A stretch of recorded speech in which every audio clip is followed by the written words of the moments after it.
sholat banyak tapi yang berbuat baik gak banyak. Dengan menyenangkan orang lain, karena Allah meminta seperti itu.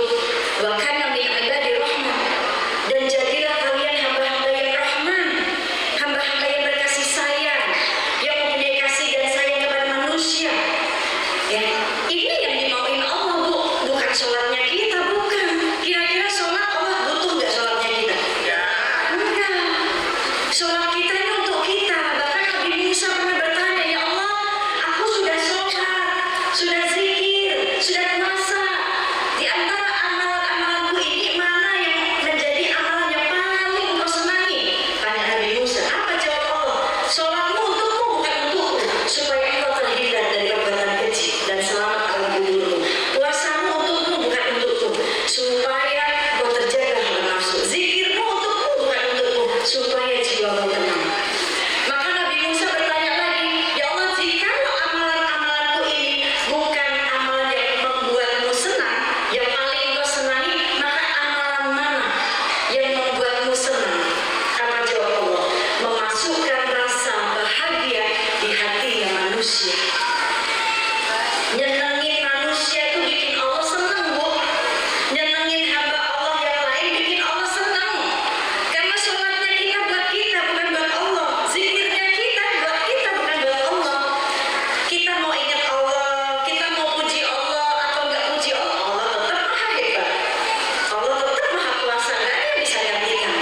Tapi semua ibadah itu untuk kita. Yang sholat banyak, yang sedekah banyak, tapi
Dua helai rambut wanita terlihat saja mampu membawa fitnah 4 laki-laki ke dalam neraka. Orang tuanya, ayahnya, suaminya, pamannya, anak laki-lakinya. Dua helai Bu, bagaimana kalau keluar rumah tidak menggunakan hijab? Jadi pakai jilbabnya jangan hanya di masjid saja. Ya, panjang-panjang, cakep-cakep gitu ya. Tapi ketika duduk di depan teras rumah, jilbabnya nggak dipakai. Tukang bakso lewat, ojek lewat, tukang sayur lewat, walaupun di depan teras rumah. Tapi ini aurat. Kadang kita ke pasar lupa, asal pakai bergok aja panjang, tapi pakai dasternya buntu. Ya, keteknya kemana-mana. Ya, ketika pilih-pilih sayur, kelihatan semuanya tangannya. Gimana itu? Kadang naik motor, kebuka semua jilbabnya, kena angin. Dan gitu, maka diperhatikan auratnya. Jadilah seperti Sayyidah Fatimah, penghulunya wanita di surga. Allah berikan titel gelar penghulu, pemimpinnya wanita di surga ini, pemimpinnya kita. Kalau pemimpin umat keseluruhan baginda Nabi Muhammad SAW. Tapi khusus untuk pemimpin wanita, the queen of jannahnya itu Sayyidah Fatimah. Ketika Sayyidah Fatimah bagaimana menjalani kehidupannya, terutama untuk memuliakan dirinya, dia jaga auratnya sedemikian mungkin. Ya, tertutup rapi, matanya saja nggak terlihat. Itu pakaian Sayyidah Fatimah kalau ibu-ibu pengen tahu. Kecantikannya nggak terlihat, apalagi matanya. Ya, dia tutupi karena dulu ada kisah Bu, ketika ada wanita yang punya mata indah sekali dan ada laki-laki yang ingin menzinahinya karena melihat matanya. Maka akhirnya wanita tersebut minta sama Allah, ya Allah, jika mata ini membuat fitnah, ya, menjadikan laki-laki ingin menzinahi saya, maka cungkil mata saya. Saking takutnya, kan gitu. Ya. Maka kalau ibu melihat tuh di Arab ketika umroh atau haji, ibu melihat benar-benar ada perempuan yang tertutup banget, matanya aja nggak kelihatan. Itu karena ada asbab nuzulnya. Ada sebabnya, dulu ada kisah wanita seperti itu. Ada yang sebagian tertutup banget. Sayyidah Fatimah pakaiannya seperti itu, nggak terlihat. Ya. Bahkan ketika beliau mendatangi Rasulullah di sebuah masjid, ketika itu masjid Rasulullah sedang mengajar seperti ini, tapi laki-laki semua. Dan ketika Rasulullah mengingat satu ayat Allah, bagaimana nanti semua manusia akan berjalan di atas api jahanam masing-masing, Rasul menangis. Mengingat apakah ini termasuk umatku? Rasul menangis Bu. Ya, teringat umatnya dan tangisannya gak dia bisa menghentikan. Maka akhirnya Sayyidina Ali menantu Rasulullah pulang menemui istrinya, yaitu putri Rasulullah, yaitu Fatimah. Mengabarkan, wahai istriku Fatimah, ayahmu sedang menangis dan tangisannya gak dia bisa menghentikan terkecuali engkau. Kata suaminya Sayyidina Ali. Maka ketika Sayyidah Fatimah mendengar ayahnya menangis, dia buru-buru mendatangi ayahnya di masjid. Dan ketika Sayyidah Fatimah masuk ke dalam masjid, seluruh pandangan laki-laki ini tertuju kepada dia. Dan mereka semuanya bertakbir ketika melihat Sayyidah Fatimah. Allahu Akbar. Pertanyaannya, apa yang membuat para laki-laki ini ketika Sayyidah Fatimah masuk menemui Rasulullah, mereka bertakbir semua? Apa yang mereka lihat? Kecantikannya enggak, tertutup rapi, gak kelihatan cantiknya, kulitnya juga gak kelihatan. Tapi apa yang membuat mereka bertakbir ketika melihat putri Rasulullah ini? Karena melihat pakaian yang dikenakan Fatimah penuh dengan 20 kambalan Bu. Padahal putri Rasulullah, padahal the queen of jannah, pemimpinnya kita nanti di surga yang membawa kita. Bahkan ketika nanti Allah izinkan Sayyidah Fatimah melewati Sirat bersama 70.000 bidadari, diiringi 70.000 bidadari, Allah berseru kepada ahli masyar, para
beliau bangga kenal sama kita. Kalau beliau nggak kenal sama kita, terus kita bikin sedih beliau, mana beliau mau satu rombongan, kita diizinkan satu rombongan dengan beliau? Enggak. Maka jadi followersnya, ajarin anak-anak kita.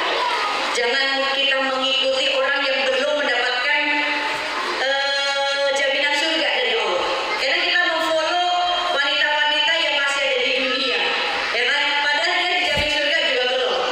Ya, di Instagram kita follow-following, sosial media kita follow-following, kita ikuti gayanya. Mereka belum mendapatkan gelar surga, Bu. Tapi follow-lah, ikuti wanita-wanita yang sudah mendapatkan gelar radhiyallahu anha wa radhuha. Allah udah kasih gelar, ikuti, ya. Di-follow jadi pengikutnya. Ini. Maka ketika kita hadir majelis, dua, bicara kita berubah, yang kedua pakaian kita berubah. Jadikan pakaian ini kemuliaan kita, jangan akhirnya dengan pakaian ini membawa fitnah. Ibu-ibu yang dirahmati oleh Allah, kalau syarat masuk surga tadi karena ibadah kita jauh gak kira-kira? Jauh. Maka syarat masuk surga ini dengan apa, Bu? Satu, ibadah, walaupun dia harus ibadah, ya, penunjang, ya. Ibadah penunjang karena kita yang butuh. Tetapi ketika kita berbuat baik, ketika habli minallah kita baik, insya Allah habli minanas kita baik.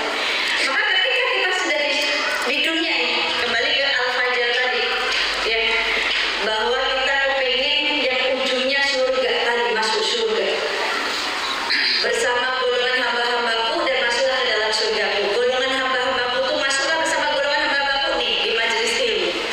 Kita duduk di sini bersama orang-orang yang soleh. Kalau saya lagi on the way, Bu.